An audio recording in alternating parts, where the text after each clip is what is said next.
किया है। विविध नाट्य शास्त्रों में प्ररूपित संस्कृत नाटकों का एक महत्वपूर्ण अंश है प्राकृत भाषा।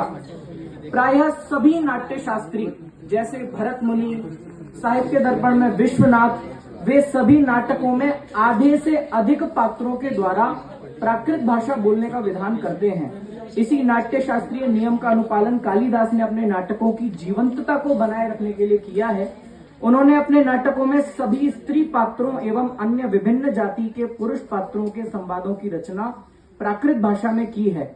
यह उनकी नाट्य शास्त्रीय प्रतिभा के साथ साथ उनके भाषा कौशल को भी दर्शाता है। उनकी इस अद्वितीय प्रतिभा कौशल को निम्नलिखित बिंदुओं के माध्यम से प्रस्तुत कर रहा हूं। पहला बिंदु है भरत मुनि के द्वारा प्रणीत नाट्य शास्त्र में वर्णित नाटकों में प्राकृत भाषा के प्रयोग का विधान। इस पूरे विषय को मैं निष्कर्षतः बस इतना कहूंगा, पूरा विवरण न देते हुए आप विवरण लिखित रूप में मुझसे ले सकते हैं। इसका विवरण यह है कि भरत मुनि कहते हैं कि जो उच्च वर्गीय पात्र हैं वो तो संस्कृत में अपना भाषण करते हैं, लेकिन जो स्त्रियां हैं, जो नीच वर्गीय पात्र हैं या फिर उच्च वर्गीय पात्र भी जब मनोरंजन हेतु संवाद करते हैं तो वो प्राकृत भाषा में संवाद करते हैं। इस तरह के कुछ भरत मुनि ने उदाहरण दिए और उन्होंने कहा कि नाटकों में 3 तरह के प्राकृत रूप हैं। एक तो संस्कृत निष्ठ जिन्हें तत्सम कहा जाता है, दूसरे संस्कृत के जैसे दिखने वाले प्राकृत रूप जिन्हें तद्भव कहा जाता है, और तीसरे ऐसे रूप जिनका कोई और छोर व्याकरणिक नियम नहीं है, उन्हें कहते हैं देशज या देशी रूप। फिर भरत मुनि ने बहुत सारी प्राकृतों का विभिन्न जाति के पात्रों के लिए जो विधान किया है, मागधी प्राकृत, शौरसेनी प्राकृत, महाराष्ट्री प्राकृत, द्राविड़ प्राकृत, शाबरी प्राकृत, चांडाली, दाक्षिणात्या, वाल्मीकि, प्राच्या, अवंती, शौरसेनी, अर्धमागधी, ये सब प्राकृतों को उन्होंने सभी पात्रों में विभाजन किया है। जैसे उदाहरण के तौर पे जो स्त्री पात्र हैं वो मुख्यतः शौरसेनी में अपना संवाद करते हैं, लेकिन उन्हीं स्त्री पात्रों को जब पद्य बोलना होता है तो वो पद्य महाराष्ट्री प्राकृत में करते हैं।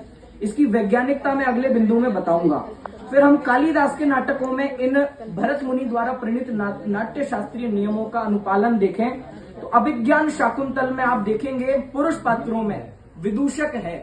विदूषक एक ऐसा पात्र है कि वो राजा का मित्र माना जाता है, लेकिन थोड़ा हास्यपूर्ण वार्ताएं वो करता है, तो उसकी भाषा शास्त्रीय संस्कृत ना करके उन्होंने प्राकृत में प्रस्तुत किया। क्यों? क्योंकि उसको उसी तरीके का मनोरंजक और हास्य रूप प्रस्तुत करना था।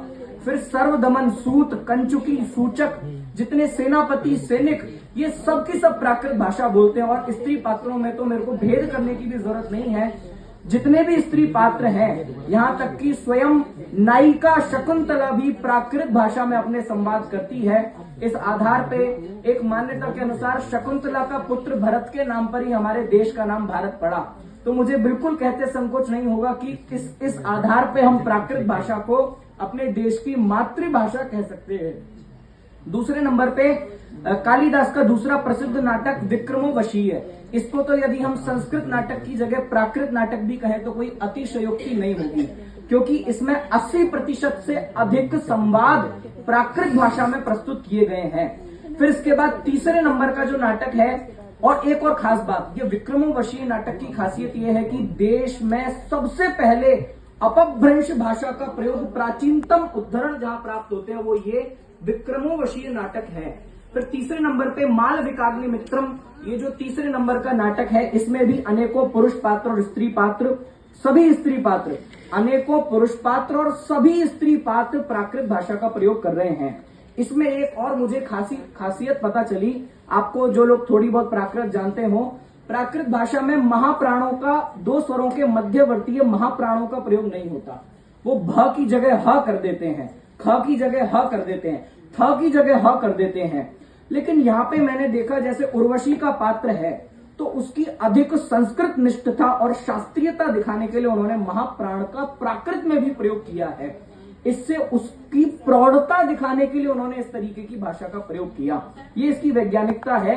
कालिदास ने उन सभी नाट्य शास्त्रीय नियमों का अनुपालन किया है। और इसकी वैज्ञानिकता, शौरसेनी की वैज्ञानिकता देखें तो पात्रों की प्रबुद्धता दिखाने के लिए शौरसेनी, पात्रों की सुकुमारता दिखाने के लिए महाराष्ट्री, पात्रों की उच्छृंखलता दिखाने के लिए मागधी आदि प्राकृतों का प्रयोग है।